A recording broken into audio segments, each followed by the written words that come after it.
Morning Breakdown, and today, Commander's Open Line. Base Leadership is here to answer any and all questions that you may have. If you got one, call in at 226-1575 or 226-3621. Now, it's very important that we go over the introductions quite often because we got a new base commander, Colonel Steve Williams. How you doing today? I'm doing well, Paganier. How you doing? I'm doing good. I just want to kind of pass the mic on over to you, and I know you must have something to say to the community right now. Well, I kind of thought, I was doing the whole, do you do the Good Morning Misawa, kind of like from Good Morning Vietnam, Robin Williams, but I didn't really have a catchphrase, but I'll try to come up with one so we can work it. But you've got a rookie here. This is my first time on the AFN here at Misawa. Not a rookie to AFN, but a rookie to this show. I've also got another one-time returnee. Chief Ocampo's down there filling in for Chief Laurent, who's working with the Jazz Staff today. And I also got our regular, Colonel Mike Griffin here. So regular sounds unique, yeah, so I'd be careful with the regular word. He's a veteran, sir. The veteran. Do we call it the old person here? No, the old person. We're all old people at that point. So I'm just glad to have this opportunity. First of all, I know there's probably a lot of folks that, one, either didn't make it to the change of command because I know that's not it was during a school day, and a lot of folks missed out on that. Haven't had a chance for me to talk and introduce myself to folks. So I'm trying to get around and see as many folks as I can, but certainly a chance for me now here on the radio to take just a few minutes to kind of talk a little bit about myself. So, and then when I'm done talking about me, I'm going to let Colonel Griffin talk about me, and then Chief Ocampo can talk about me, and then Baconer, you can talk about me. That'll be enough of me talking about me. So here we go. Bottom line is I grew up in a small town in Michigan, so I'm kind of what I'd call a small Midwestern boy. Went to the Air Force Academy. And then from there, I've done various assignments, pretty much in the F-16 for most of the time. I have done some staff jobs at Langley, working at Air Combat Command, and also at the Pentagon, working for the Secretary of Defense for cyber policy. So a few things outside of the F-16 world that I have done. This is my second time to Misawa. I was here before in 2004 to 2008, where I was in both the 14th and the 13th. And actually, our 5th Air Force commander right now, Lieutenant General Angelello, was my wing commander when I was a squadron commander here before. So my family and I are very happy to be back. My wife Holly and I have been married. This is going to be my 19th anniversary coming up, so I'm going to have to think of a big gift pretty soon. Then I've also got a 17-year-old and 15-year-old, Amanda and Ashley. And kind of when we were here last time, they kept looking at Edgren as that was the high school. So coming back was very exciting for them. As we're going through. In fact, the two of them are recovering from their powder puff football game from last night, where they proceeded to go head-to-head and take each other out pretty much every play. So it was neat to see. So I have PACAF time. I've been in 2 assignments in Korea. I've got a staff job at headquarters PACAF, where I worked on the Commander's Action Group and was the executive officer for General Chandler, who was the commander of PACAF at the time. And then this will obviously be my second assignment here at Misawa. So I've got some background here in the Pacific Theater, and I'm familiar with Misawa, again, but 4 years ago, familiar with Misawa. So obviously I know the issues, the challenges.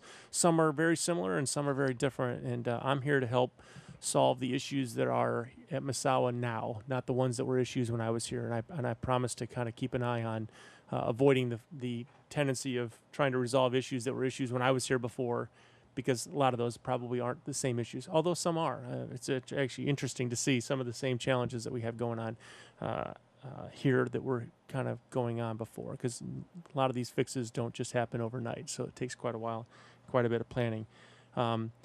The folks that have heard me talk about really 3 big things that I try to focus on. One of them is treating people with respect and dignity, and it has nothing to do with being in a uniform. This is day-to-day life, the golden rule, treating people the way you want to be treated. But if we treat people with dignity and respect when we deal with them, we can get through a lot of issues a lot better. So we can disagree on content of an issue, but we certainly shouldn't disagree based on personality or based on an attitude towards somebody. So, and the other one is to challenge yourself. Always try to find ways to make yourself better, whether that be physically, intellectually, spiritually, you name it. But find a way to make yourself a better person each day and learn from that. And then obviously the other one I talk about frequently is the journey is as important as the destination. Frequently we talk about a destination, and let's just call it the CUI, for instance. We've got to get through the CUI. We got to get to the CUI. Got to get to the CUI. The CUI is just one piece of that, and the CUI, by the way, is a consolidated unit inspection. That's just one piece. It's the journey that got us there that really is the piece that sometimes we forget or we let go by so quickly that we don't absorb what we learned from it.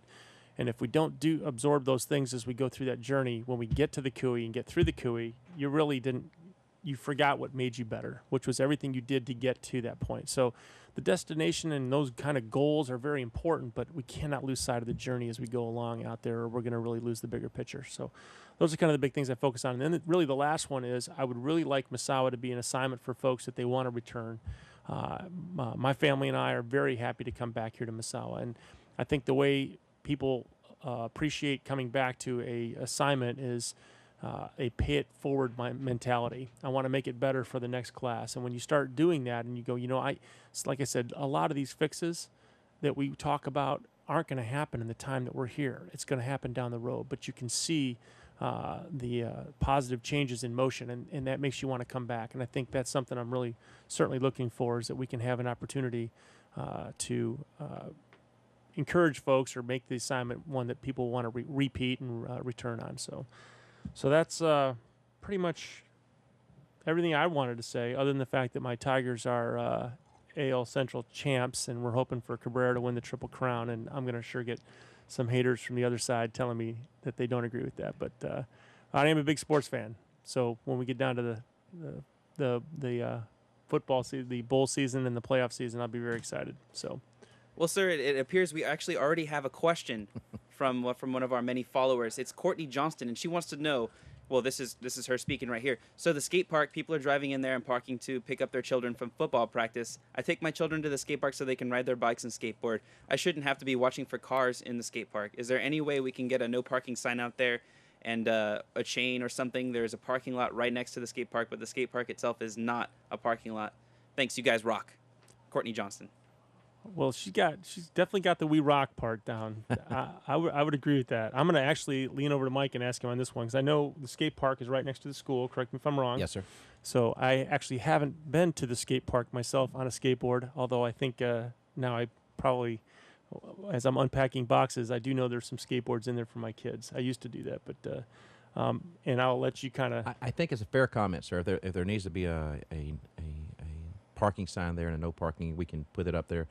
I'll make sure we go check that out. But I will tell you, it's a good thing that it's busy up there, because our Edron High School football team is doing pretty good this year.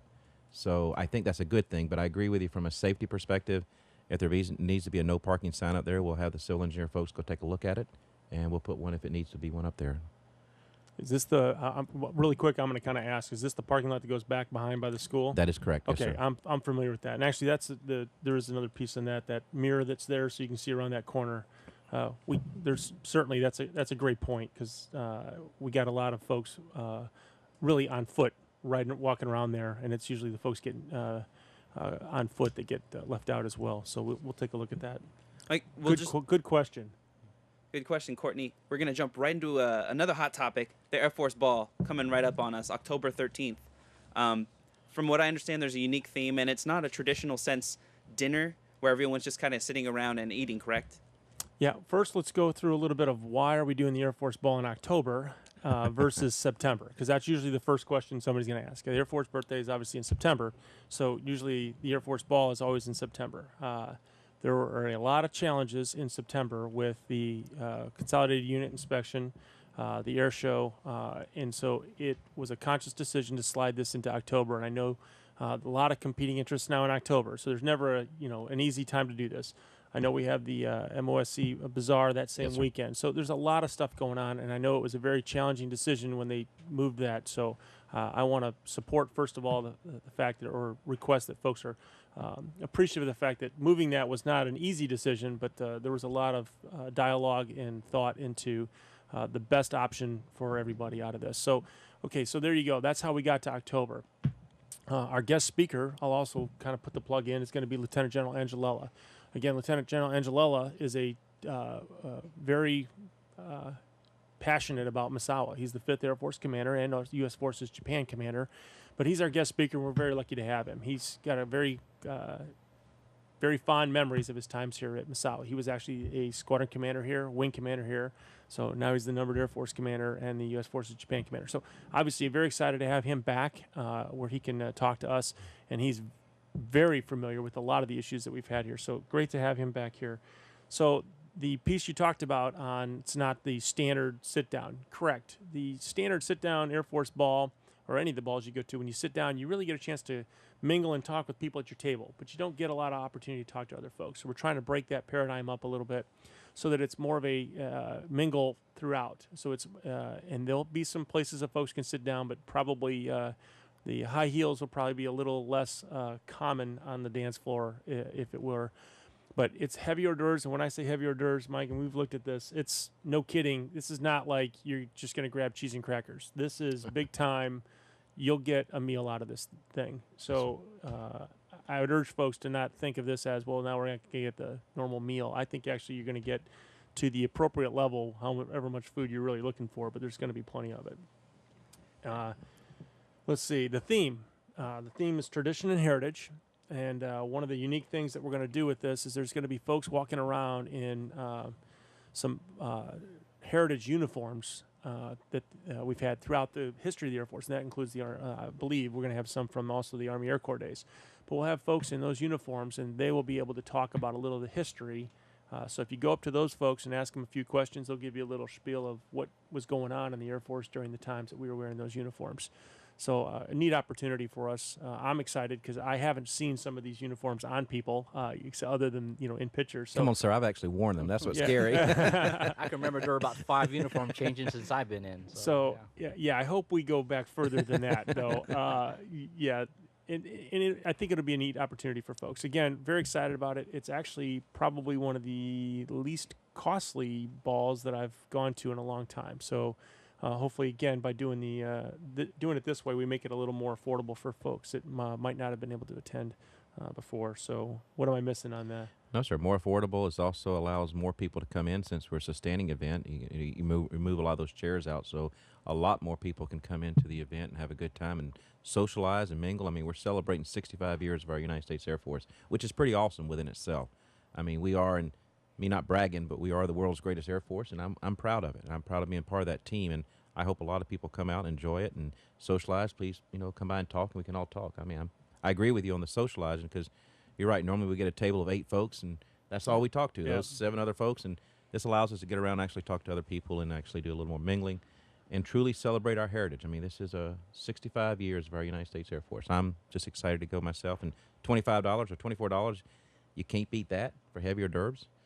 I mean, that's a pretty good cost, so looking forward to it. So you get to show up, socialize, get some history lessons, kind of, right? I mean, you can, and hear the General Angelello speak, especially, I mean, if he's been a squadron commander and a wing commander and now the 5th Air Force, here from Misawa, that's going to be great. He will, again, the thing I always enjoy, when we get these guest speakers in is they provide a perspective that sometimes we don't see. And he's seen it at a squadron level, he's seen it at a wing level, and he's now looking at it from a U.S. Forces Japan level, which is a big deal. I mean, he's got a different perspective because remember, we're just one piece of that U.S. Forces Japan. We have a great relationship with our local community here, but not every Department of Defense facility, if you would say, has the same kind of great relationship with their local community. So he deals with the challenges and has to balance that way. But I know we are really a model up here at Misawa. The entire team, Misawa here on the base with the local community, we have a very, very good relationship. And that's actually important because that's not just the folks in uniform that make that happen. That is every single person that is living here in Misawa that is working and interacting with the local community. You are ambassadors for us when you go out there, and you help us and you make a big impact with the relationship we have with this community. So you should be very proud in that because that relationship you share in that, and I know that is a model relationship that other organizations look at and wish that they had with their local communities. So my hat's off to everybody for all the work they do with that. Well, sir, the phones have been ringing, and we actually already have another question. This is from Jasmine Chandler, and this is what she says. There has been some confusion with the correct age matrix that is out right now. One was posted a few days ago, but it was mentioned that the one released and sent out by the schools is not the correct one. So a lady, I believe, from the Airmen and Family Readiness Center posted another one. Is it possible to get an official word on which one is the right one? And Ms. Chandler, I saw that on Facebook, to be honest with you. I was happened to be reading it yesterday on Misawa Ask and seeing all the comments. I have passed it to the right folks to get the right answer. I think the one posted in 2011 appears to be the correct one. And we are working we have a Community Action Information Board, a CABE, to address that topic. And I realize the importance of the safety of our kids is very important, whether or not we should leave them in the cars unattended, whether we should leave them at the house unattended, and we want to get that correct matrix. I just don't have it right here on me at this point, but we do have it in the right hands to get that exact answer for you, Ms. Chandler. I appreciate the call.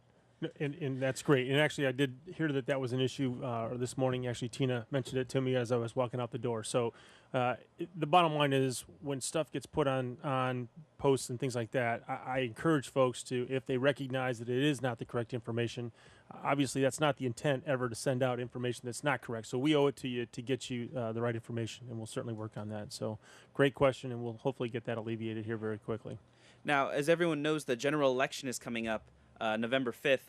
From what I understand, there's a federal voting assistance program, and I think that's going to help people get their votes out, correct? I mean, that's just basically what it's there for. Yes, Baker, absolutely. And we highly encourage everybody that's stationed overseas, particularly, to be involved with their voting process. Although we're not serving in our country right now, I think it's a right that we definitely deserve as military members to put our voice in for our politicians in office. So the FVAB program, it's out there, and with all the days of technology around us, we do have posters of this hanging around in different facilities. So I encourage you to read that and find out who your rep is, and be involved, vote. Anything else, Colonel? No, that's part of why we do what we do, is to give everybody else the opportunity to vote. Let's make sure we don't miss out ourselves. So I think it's a great point. So I think this leaves us for a perfect time for a little break. Here's Alien Ant Farm, Smooth Criminal.